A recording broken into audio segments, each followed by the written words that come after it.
Tikriausiai 2, 1 ir mes eteryje. Išėjo. Palauk, pasižiūriu, ar aš tave matau. Labą. Labą. Mūsų valdžia, aš sakau, atostogauja, o iš tikrųjų tai dirba stipriai kaip niekad. Tai podcastų eterį ir techninius dalykus perėmėm mes. Čia mes esam eteryje. Tai va, tai šiandien įgyvendinsim Jurgitos jau ilgai gvildentą idėją, tai Jurgita, pasakok, apie ką mes šiandien būsim čia. Nežinau, apie ką mes būsime, nes surprizas. Aišku, visų pirma, labą dieną dar kartelį. Jeigu kažkas žiūrit, vieną akytę matau, aš čia pasidėjus dar telefoną, kad stebėti. Tai čia tavo akytė. Labas. Iš tikrųjų buvo mintis daryti tokius laivus, podcastus, tokius išėjimus į eterius, kaip ir pokalbis staigmena, ne? Kad kai vienas kalbina, kitas nepasiruošęs visiškai ir jis net nežino, kokius klausimus užduos, kad realiai, kaip pasakyti, patikrinti, 2 akytės, tikiuosi ne tavo. Nu tai kažkas žiūri, labas. Aha, labas, kas žiūrit, nes mes, nežinau, čia tų negalim sekti. Tai vienu žodžiu, tai va, buvo tokia mintis, kad realiai išeiti į eterį per tą mūsų nuoširdumą, ar ne? Va tokios, kokios esam, be makiažo, va Monika ką tik dukrytę užmigdė, aš nesenai iš lovos su kava, šiandien leidau savo ilgiau pasivolioti. Tai va, šitą mes jau mintį gvildenam turbūt nuo gruodžio mėnesį. Nu, žadėjau sakyti pusmetį. Aha. Bet vis kažkaip taip, kažkokie kiti projektukai, kažkokie kiti darbeliai. Tai va, kadangi šiandien neturėjom idėjų, tai su Monika nusprendėm, kad einam šiandien ekspromptu į eterį ir pakalbam apie gyvenimą. Nežinau, ką man šiandien Monika yra paruošusi, kokie klausimai, apie ką mes kalbėsim. Tai vat ir įdomu, kas čia dabar bus, kokios temos. Nu, Monikita. Aš galvoju, kad tikrai bus įdomu. Mano tikslas buvo kaip ir pažinti tave kartu ir kitus supažindinti, nes tikrai, bendraujam ilgą laiką, bet yra tokių vingrybių, kur kartais tiesiog net nepaklausė, ne? Ir iš pradžių juokavom, sakau, paklausiu, žinai, koks tavo zodiako ženklas ir kiek tau metų. Bet būtų labai nuobodu, tai aš pabandysiu eiti biški kitaip.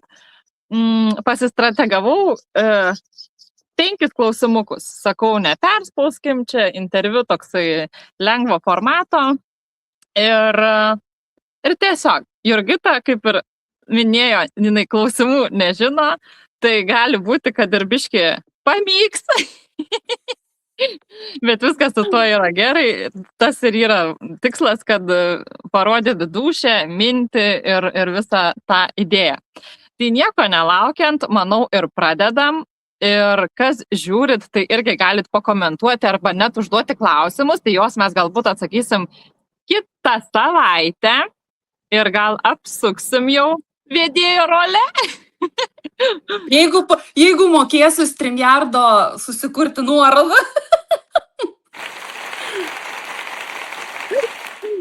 Gerai. Tai Jurgita, kaip tu galvoji, kas yra pas tave tas dalykas, kur kiti žmonės galvoja, kad tau čia lengvai, tau čia pasisekė. Bet iš tikrųjų realybėj buvo, kitaip. Nebuvo taip lengvai ir taip sviestų kluota, kaip čia įsivaizduoja kiti. Man iškart pirma mintis, kad santykiai su dabartiniu vyru. Va, tai gerai. Nes labai dažnai sako, pagaliau tau pasisekė, nes aš tikrai, kas liečia santykius, galėčiau būti ekspertė. Apskritai, ne tik su vyrais, ne, čia irgi taip tai nereiškia, kad aš čia vyrų ekspertė. apskritai santykis su žmogum, su vaiku, su draugė, su partneriu, galėčiau būti ekspertė. Ir iš tikrųjų man labai daug kas sako, tau pasisekė, va, tu tokį gerą vyrą turi ir dabar tu vat gyveni tokį fainą gyvenimą, tau pasisekė. Realiai nepasisekė. Tai yra tiesiog labai didelis darbas mano pačios. Darbas su savimi visų pirma, nes kas mane žino, mano draugės iš artimų, kokia aš buvau, prieš 10 metų jau buvau gal biški pažengus, bet ne tiek. Bet tarkim, prieš 15-20, tai aš buvau visiškai kita moteris, visiškai kita būtybė, aišku, nepaisant tų vidinių dalykų, bet tai, ką aš turiu šiandienai, tai yra, sakykime, mano pačios nuopelnas, darbas. Taip, įdirbis ir ypač darbui su savim. Nes aš buvau irgi visokia.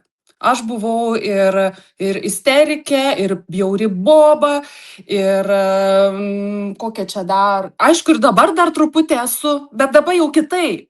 Dabar, nes mano vyras kariškis, jisai yra konservantas, rimtas, o aš mėgstu, Monika buvai susipažinusi, o aš mėgstu, Vakal. Jo, ir jisai sako, baik, tyliau, tai vat, už tokius dalykus kartais gaunu kritikos, bet aš nekreipiu dėmesio, nes aš vis dar mokinuosi ir dabar priimti save tokią, kokia aš esu. Aš čia matau komentarą, gal, atsiprašau, Jurgita. Pažiūrėk. Labas, Gražuolės, labas, Sandra sveikinasi iš Vokietijos. Labas, aš tai nieko nematau. O, Sandrutė, labas, matau, dabar pasijungiau per kitą. Aš kaip tik galvoju, gal vyras apsimeta biškutį, kad pyksta, bet gal čia ir yra tas cinkelis, tas saldainis, kurio ir reikia visumoj, kad viskas taip ir būtų lengvai. Taip, nes yra tam tikrų vietų, kur mes gyvenime, turim biški pasitemti, ar ne, kur mes galim ir neleisti savo, kur negalim leisti savo, ten visai jau tabaluot, žinai. Tai čia yra, Jurgita, labas, matau. Žiūrėk, aš toj padarysiu. Ai, ne, nieko geriau nedarysiu. Nedaryk nieko. Tai va, tauškaliukės mes. Jo, mes tauškaliukės. Tai va, ir va, tai aš jaučiu, atsakiau tau į tavo klausimą, kad vis tiek tas pagrindas yra darbui su savim ir jis yra be galo sunkus. Dirbti su savim yra sunkiausia ir tikrai nepabijosiu pasakyti, kad tai kelias yra ir su psichologų pagalba, ypač po mamos mirties, nes aš turiu tokią skaudžią netektį, sakykime, ar ne. Tai jau buvo prieš 11 metų, bet vis tiek mama yra mama. Bet šitos temos mes neliesim, nes tai yra mano vidinė labai jautri tema.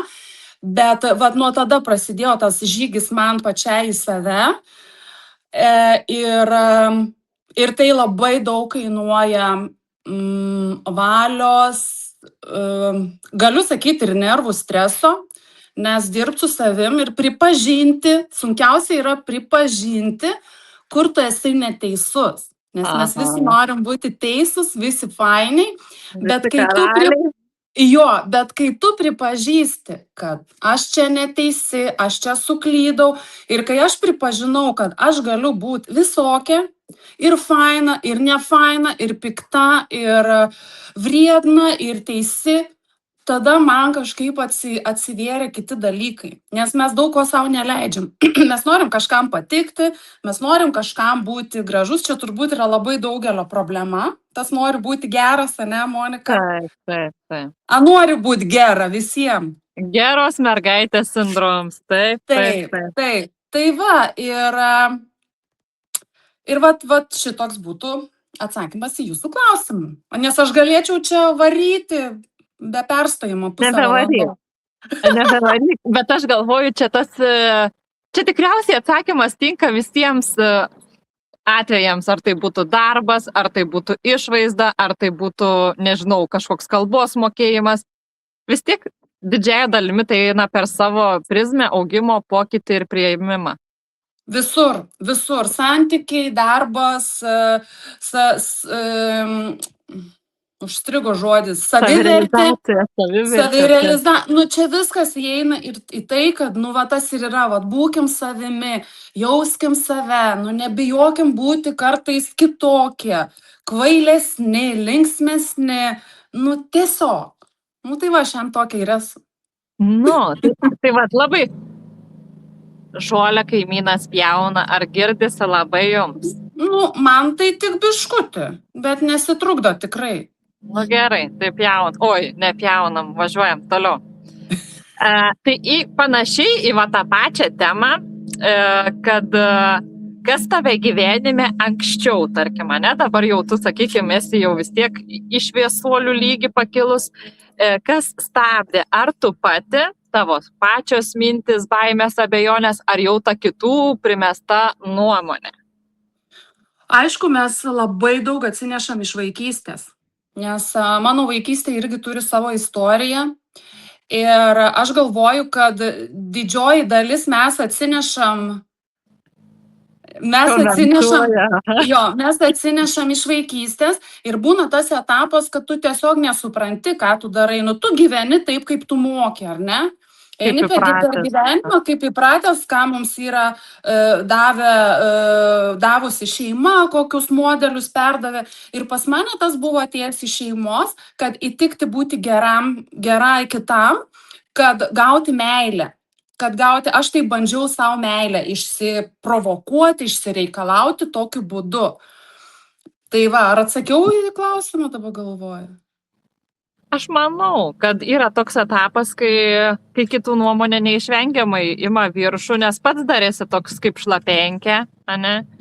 Ir tą kol stuburą, kol skūrą užsiaugini, jeigu tu esi pasiryžęs iš vis ją augintis, pradėkim nuo to, kiti taip ir plaukia, žinai, nieko, kaip pasakyti, net nesipriešindami tą kitų nuomonį. Matai kaip yra. Kiek man teko skaityti, paskaitų klausyti ir apskritai gilintis į tai, aš turbūt nežinau atveju, kad žmogus šiaip, vat, nu, kaip sakant, va, plaukiu pasroviui, man viskas gerai ir vat, noriu gilintis į save. Taip nebūna. Visada kažkas gyvenime atsitinka, kas tave priveda prie to. Mano turbūt buvo tas pirmas toks mamos liga ir netektis, po to jau gyvenime užsisuka, kada pradeda scenarijai kartotis. Vat ar ne, sakykime, vieni santykiai, nu, nesėkmingi, ar ne, aš išsiskyriau. Antri santykiai, kuriuos tu irgi dedi tą, kad čia jau bus, jau tie, žinai, ir vėl kažkas nepaeina ir tu supranti, kad tu darai kažką ne taip. Ir tie tokie gyvenime dalykai tave priverčia eiti giliau ir ieškoti, ką aš darau ne taip. Bet matai, tu vis tiek sakai, aš ką darau ne taip. Tu pradedi galvoti, nu, tai yra aš, o kiti kaltina kitą. Ants ten negers, ants ten blogs, aš tai gera. Jo, čia buvo mano irgi vienas iš kraštutinumų, ne, kad aš per daug save kaltinau. Tai man reikėjo išmokti. Palauk, čia panašu, kits klausimas bus. Gerai. Matai, aš jau jaučiu tavo atsakymą. Grinai. Tai va, tai žinok, Grinai, mano toks klausimas ir buvo vakar naktį 11:30 į nautus užsirašiau, kad nepamiršti. Už ką save skalpuoji labiau? Kad kažką padariau, kad ir negerai. Ar ko net nepadariau ir net nepabandžiau, tarkim? Šiai dienai to skalpavimo yra tikrai mažiau. Nu tikrai, aš jau šiai dienai leidžiu savo, nu jau žinai, ai čia biški vyrs mane sunervino, ai čia vaikas, ai čia. Bet vis tiek išlenda tie ir, pavyzdžiui, seniau aš tikrai kaltinau 100-200% save, kad aš čia vėlgi atsinešta iš šeimos, kad aš ta nenormali, netobula, netokia kaip visi, nors realiai aš ir esu netokia kaip visi ir visai nesenai sužinojau, kad yra žmonių, kurie yra kitokie ir aš esu tarp jų, pavadinimo nesakysiu, bet esmė yra tame kad mano prasidėjo tas būtent nuo to, aš kaltinau save ir man reikėjo išmokti persukti tą, kad vis dėlto, ne aš čia esu kalta, kad gyvenime susiklostė taip aplinkybės, sakykime, iš kurių aš neradau išėjimo, ar ne, aš nenoriu ten kaltinti, kad oi, ten tas blogas buvo, man blogai kažką padarė tas, bet realiai taip susiklostė, kad tiesiog reikėjo mokytis iš situacijų išeiti, kad, kaip pasakyti, įrodyti savo teisybę, nes mūsų teisybės visų yra skirtingos, ar ne? Mes visi skirtingai mąstom ir dabar, pavyzdžiui, mano teisybė bus, aš geriu kavą su cukrum šiandien, šiaip negeriu, bet šiandien, kadangi deserto neturiu, o tu gali sakyti, kad ne, kava su cukrum nesveika ir geriam juodą, tai kieno teisybė teisesnė? Abiejų vienodai.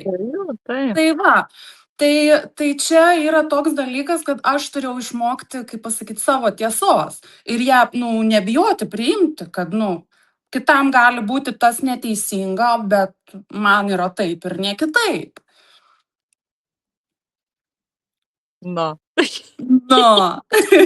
Aneta turi klausimų?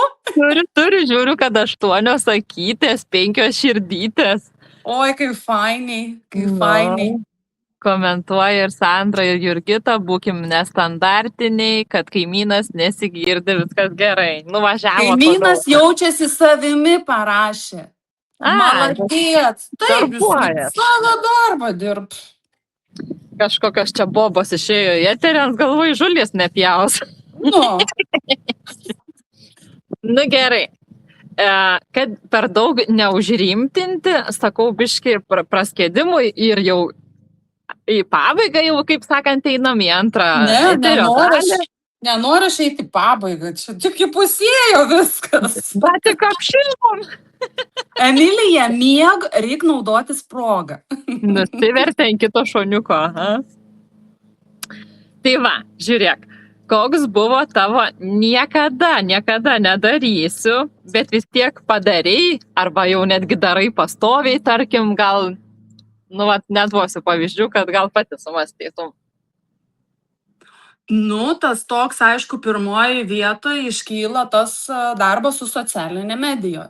Kai aš buvau dar manikiuristė ir atsimenu, jau atėjo tas laikas ant bangos, nes man labai sekėsi ta reklama iš lūpų į lūpas. Aš kai pradėjau dirbti su manikiūrais, aš tikrai turėjau klientų ir aš tokia žvaigždė jaučiausi, nes veikia, kaip sakant, viena nuo kitos. Ir atėjo tas etapas, kada jau pradėjo merginos fotografuoti nagiukus ir dėti į grupės, taip ieškodamos klientų. Dar pradžiai man to nereikėjo, dar sekėsi ir aš jau čia, man dar sekasi.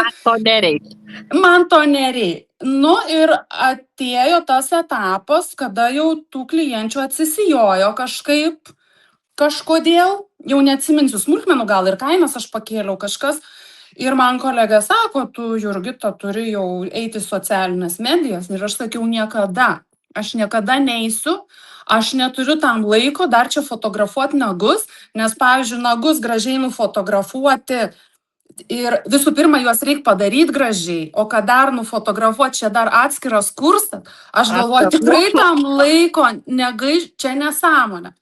Ir, suprantat, visos dirba, o pas mane tų klienčių mažėja, tai ką, nusilaužiau ragiukus ir mokinausi fotografuoti tuos nagus ir eiti kažkiek į socialinės medijas. Aišku, tada tai buvo pradžia, tada užteko tik foto, svarbu dėti foto, ne taip kaip dabar jau mes, ar ne, kad aš eisiu ir kalbėsiu į kamerą, tai aš niekada negalvoju, nes mano požiūris irgi buvo toksai, kad tos, kurios šneka į kamerą, tada buvo dar garsios influencerės, tai jos neturi ką veikti ir jos ten bando kažkaip išsireikalauti dėmesio ir tratata ir tralele.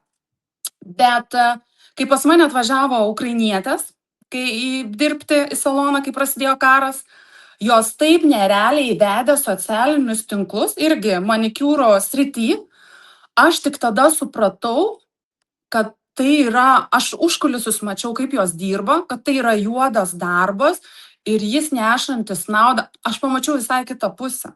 Ir aš galvoju, vau, ir aš taip kažkada norėčiau. Bet aš neišdrįsau.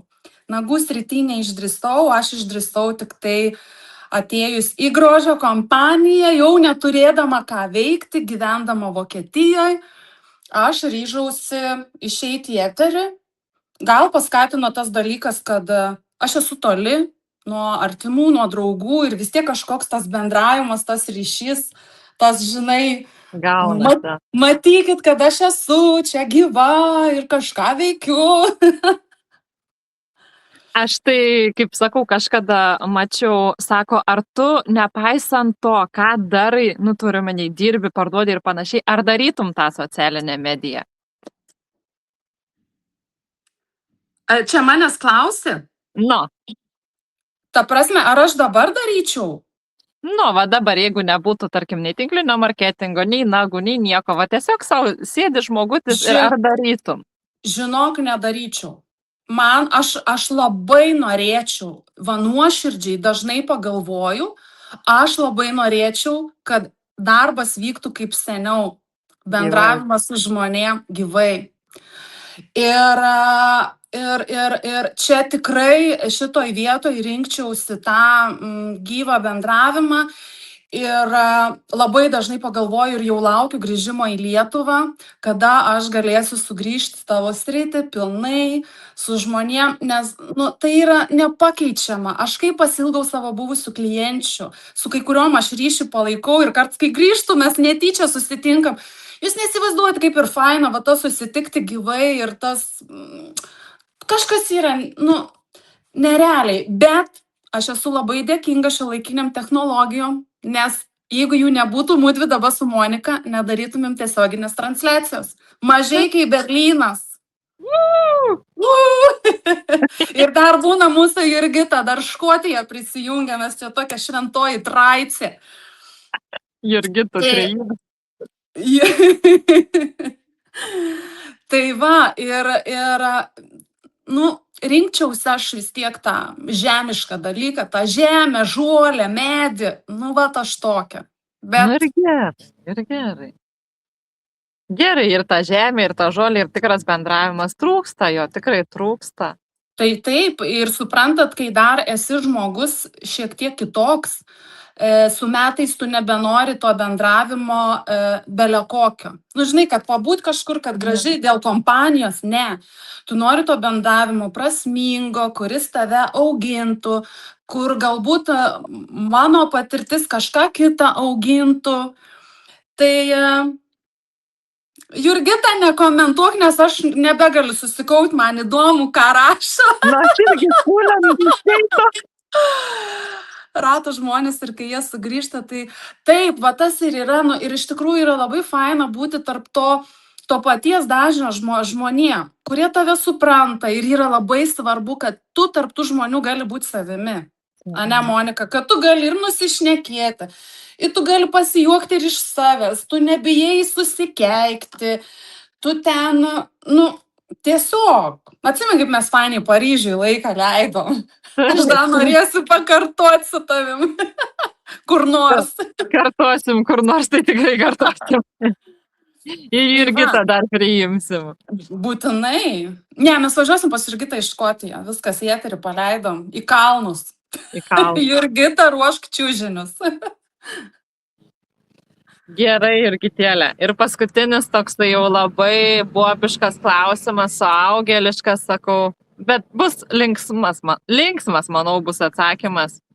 Tai koksai random dalykas tave džiugina kaip jau suaugusi žmogų? Pavyzdžiui. Tu dabar man pasakai, ką reiškia random? Aš kaip nemėgstu nelietuviškų žodžių. Merginos, jūs nuostabios ir nuoširdžios, Inga rašo. Ačiū. Ačiū, Ingutė, tau tu irgi nerealiai esi nuostabi moteris. Man ką tik velnių nudavė, nukreipiau temą į komentarus. Gerai, pakarto klausimą, kad tas random, tai čia tipo toks ekspromptų? Toks belekoks, žinai, toksai. Ar, pavyzdžiui, švarūs namai, arba kokie nors... Gerai, pakarto klausimą, aš esu...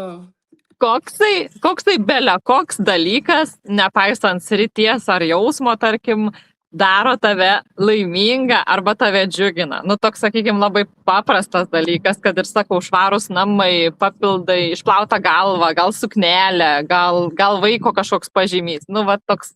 Nu, čia viską, ką išvardinai, džiugina, bet labiausiai tai man toks pirmas vaizdas, žinai, aš labai mėgstu naudoti tą 3 sekundžių taisyklę, ta, kur pati pirma mintis ateina, jinai dažniausiai būna teisingiausia, ne? Net ir gyvenime, realiai. Tai man pirma ta mintis, aš sėdžiu balkone, geriu kavą iš šito puodelio, mano gėlės, čia medžiai žali, vat gamta, gėlės žaluma ir tas relaksas dūšiai. Tada tu leidi savo pasimėgauti čia ir dabar. Va čia yra tas mano toks kaifas, va toks mažiukas, bet... Pamiršai smilkalą. Jo, smilkalai.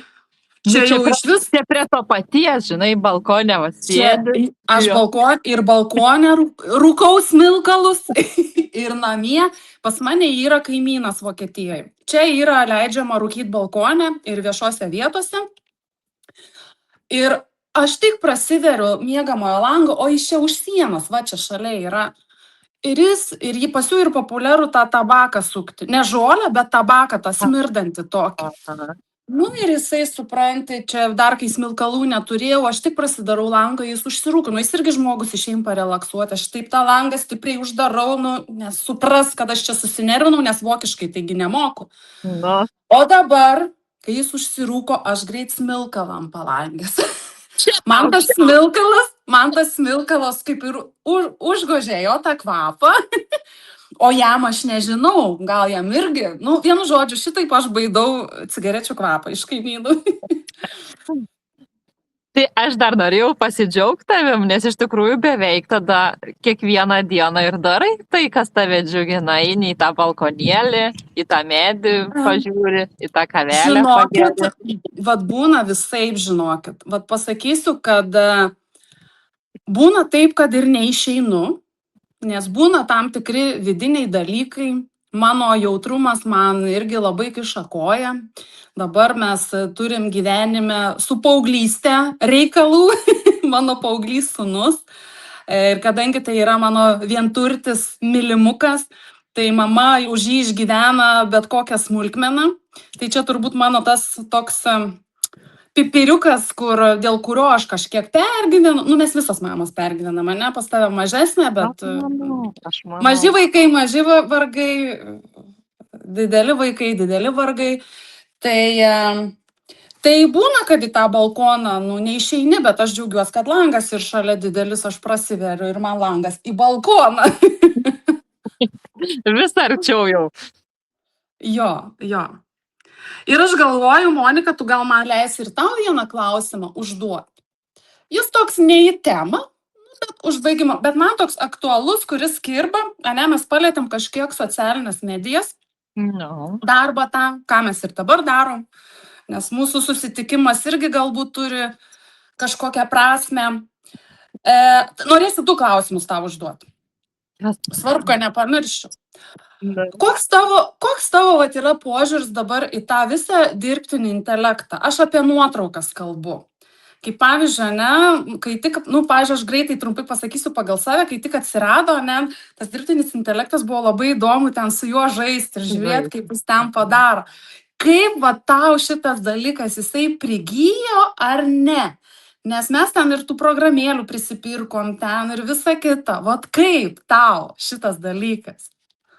Klausimas yra tikrai geras ir tikrai aš turiu vis dar, neturiu galutinės nuomonės. Pradžiai tikrai žaidžiau, paskui sakiau ne. Paskui sakau, jo, gal ir geras įrankis pagalbai, kad ir šiandien pažaidžiau susilipdžiau nuotrauką. Tai aš sakyčiau, kad jis yra geras pagalbininkas, kai reikia kažko greitai ir neturi grynos medžiagos, sakykim. Bet vis tiek aš esu už tą tikrą žmogų, nes kad ir video, aš pavyzdžiui, visi mano video yra tikri, tai tik nuotraukos kartais truputį perdarytos ir kaip ten kiti, tarkim, daro fotosesijas su tuo intelektu, tai man čia, nu, Aš tokios fotosesijos nenorėčiau, nelaikyčiau, aš jos tikrai ir kad ten ant sienos spausdinti, nu ne. Jo, aš pritariu tau, todėl aš irgi va grįžus į Lietuvą tikrą fotosesiją pasidarau tokią Nu. pirmą ir tai yra visai kas kita, negu Ir aš tau nes, iš karto aš tau rašiau, sakiau, kokia tikra, kokia emocija, koks jausmas, nes, nu, nesukursi tu niekai. Ne. Ir dar antras klausimukas, jau toks gal tikrai užbaigimui, nes jau pusę valandos pliurpiam. Kaip tu vat, įvardintum, vat, koks yra mūsų šito laivo tikslas? Vat, kuo mes čia atėjom pasirodyti, papliurpti? Koks yra tikslas šito laivo? Vat, kodėl mes tai darom?